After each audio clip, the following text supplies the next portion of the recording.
Assalamu alaikum students, hope you will be fine, and today our topic is proton and what are discovery of proton. What is the history of proton? So without wasting our time, I will discuss that. First of all, we define our proton. The book said an atom's nucleus comprises two major particles, an atom nuclei. These two types of stable particles are present and they are known as proton and neutron. The subatomic particles are denoted by P for proton and N for neutron. The mass of the proton is slightly less than the mass of neutron. The total mass of proton and neutrons makes the mass of an atom.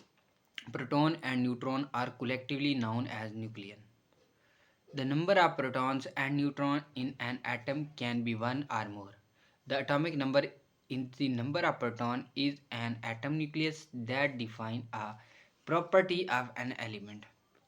Since each element has a unique atomic number, therefore each element has a different number of protons in atom's nuclei.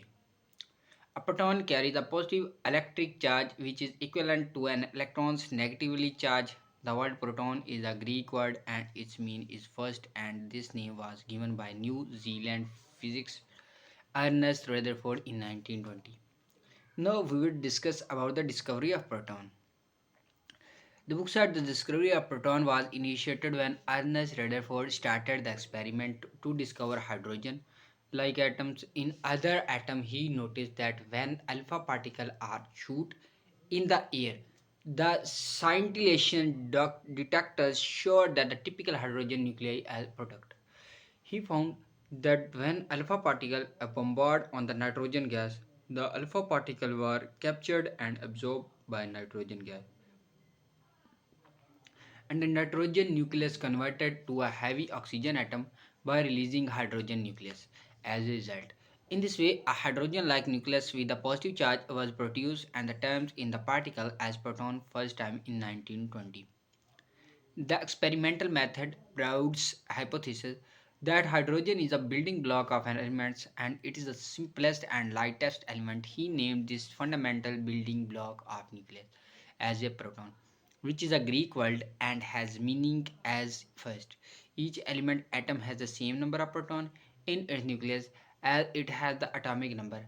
This number defines the element's position in the periodic table as the protons are positively charged subatomic particles. Therefore, in neutral atom, the number of protons is equal to the number of electrons, which are negatively charged subatomic particles. The ionized hydrogen, which is simply proton, has highly velocity, and this property of proton is used to study the nuclear reaction.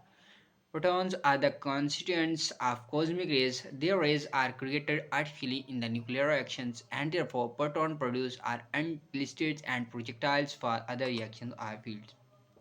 In the late 20th century, the structural understanding of proton and neutron were refined and discovered that these particles are further made up of the small particle atoms, baryons, and these baryons are composed of other smaller particles known as the quarks. Particles analysis of proton. After the discovery of an atom's nuclei and its constituent particles, proton and neutron, it was assumed that the proton are single particle and cannot be further broken into the other subparticles. They were considered elementary particles. In the modern standard of highly energy particle physics, protons are composite particle and a composite of elementary particles quarks. The proton has two up quarks and one down quarks. The electrical charge on up quark is equal to the 2 over 3e, which is positive. Fractional charge, on the other hand, the electric charge on down quarks is equal to minus 1 over 3e, which is negatively fraction charge, where e is the value of charge on a single electron. Without the sign, as protons are not fundamental particles, they have a measurable size. Its size 0.84 multiple 10 to its power negative 15 to 0.87 multiple 10 to its power minus 15 m, which is the root mean square charges radius.